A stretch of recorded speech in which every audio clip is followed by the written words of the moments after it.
Bonjour à toutes et à tous, bienvenue sur Grand Lille TV. Ravi d'être en votre compagnie en ce jeudi 15 mars pour une nouvelle édition du journal préparé par l'ensemble de la rédaction. Avant toute chose, vos prévisions météo et malheureusement le retour des perturbations est annoncé aujourd'hui dans toute la région. Des averses sont prévues quasiment tout au long de la journée, même si cet après-midi le temps sera plus variable et on pourrait même apercevoir un peu de soleil. Cela restera toutefois partagé entre nuages et pluie et quelques coins de ciel bleu. Les températures elles sont stables et de saison avec 10 degrés de prévu aujourd'hui à Lille pour les maximales.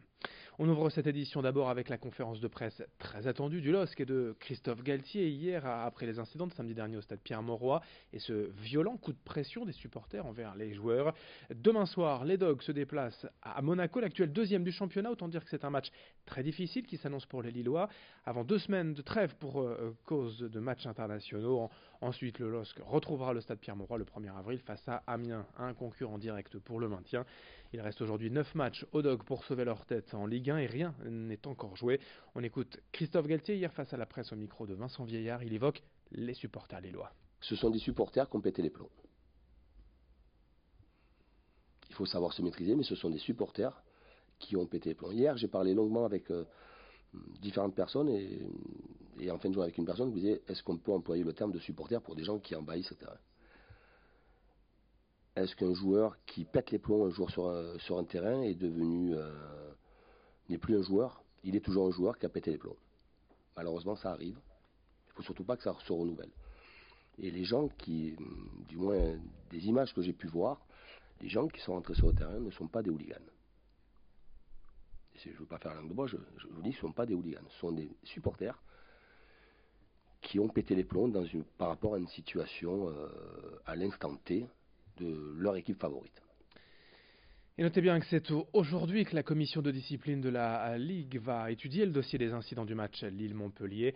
Le club risque la fermeture d'une tribune au prochain match, une rencontre à huis clos, voire un retrait de points. Et dans ce journal, une autre info, voilà aujourd'hui 10 ans que la ville de Lille facilite l'accession à la propriété des foyers les plus modestes. Souvent quand on a de faibles revenus, on pense, à tort donc, qu'il est impossible d'acheter un logement neuf. Or des aides existent et en 10 ans déjà près de 1100 familles en ont bénéficié à Lille. Ces logements se situent dans les nouvelles résidences construites à Fives, à Moulins, Bois-Blanc ou encore à Oisem. Les appartements se négocient autour de 2000 à 2400 euros le mètre carré contre plus de 3200 à 3500 euros habituellement. Pour profiter de l'accession et aider à la propriété, des ateliers sont régulièrement organisés à la maison de l'habitat durable à Oisem, la seule condition étant celle des revenus. Explication complémentaire au micro de Vincent Vieillard. C'est un mécanisme qui mêle plusieurs choses, à la fois des aides qui peuvent être des aides financières apportées par le foncier, des collectivités locales par exemple, des subventions qui peuvent être apportées à la réalisation des opérations, mais aussi, depuis quelques années maintenant, c'est dans la politique dite de mixité sociale, où réglementairement, dans les outils du plan local de l'urbanisme, il existe une servitude de mixité sociale qui permet dans des opérations de plus de 17 logements, enfin qui impose dans les opérations de plus de 17 logements, de produire des logements dans les prix que je vous ai indiqués, donc 2050 euros, 2400 euros, TTC du mètre carré, hors stationnement. Le sport, c'est bon pour la santé. En tout cas, l'activité physique peut désormais être prescrite par votre médecin. Depuis le 1er mars, en effet, le gouvernement a ouvert cette possibilité aux généralistes. Une solution pour aider certaines personnes malades. Explication en plateau avec Xavier Silly. Ça y est, depuis le mois de mars, les médecins peuvent prescrire du sport sur ordonnance. Cette possibilité découle de la loi de modernisation du système de santé qui date de janvier 2016. Alors plusieurs questions se posent aujourd'hui. En quoi cela consiste déjà? Eh bien, sachez qu'il s'agit de considérer officiellement le sport en France comme médicament. L'objectif est de prévenir l'importance de certaines pathologies, notamment. Qui peut bénéficier de cette prescription? Eh bien, plus de 10 millions de Français aujourd'hui peuvent être concernés car le sport est prescrit dans 29 affections de longue durée listées par l'assurance maladie. Parmi elles, on retrouve par exemple les personnes qui souffrent d'insuffisance cardiaque grave, mais aussi de personnes qui ont la mucoviscidose ou encore qui sont touchées par la maladie d'Alzheimer ou Parkinson. Alors, comment se faire prescrire l'activité physique adaptée? Le médecin va en réalité faire une évaluation des capacités du patient afin de définir l'activité la plus efficace.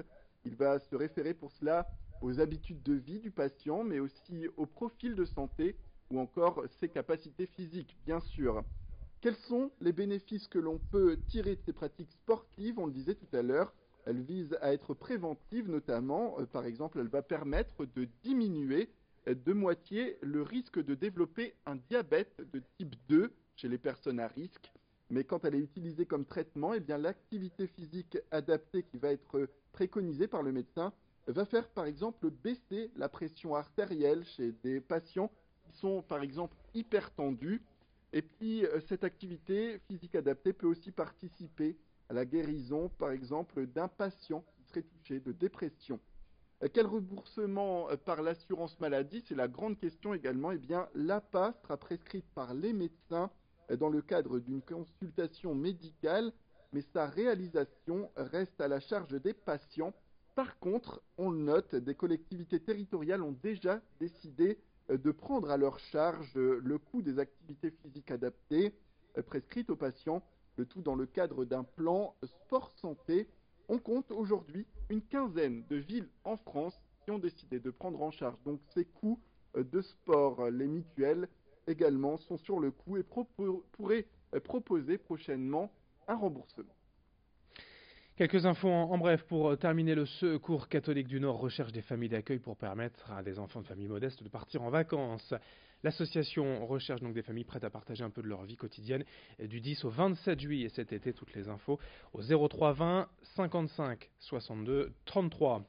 L'ancien président de la République, Nicolas Sarkozy, à Tourcoing aujourd'hui pour remettre la Légion d'honneur au maire de la ville, Didier Drouhard. Nicolas Sarkozy sera là également pour s'entretenir avec le ministre de l'Action et des Comptes Publics, Gérald Darmanin, afin de soutenir son ex-collaborateur visé, vous le savez, par plusieurs plaintes pour viol. Enfin, l'Université catholique de Lille organise ce samedi une journée porte ouverte. Le personnel sera présent pour aider les lycéens et étudiants à affiner leur projet d'études avec des visites commentées, des conférences des services étudiants et des tests d'orientation. Fin de cette édition, merci à vous de l'avoir suivi. Dans un instant, vos prévisions météo. Très belle journée à toutes et à tous, ensemble, évidemment, sur Grand Lille TV.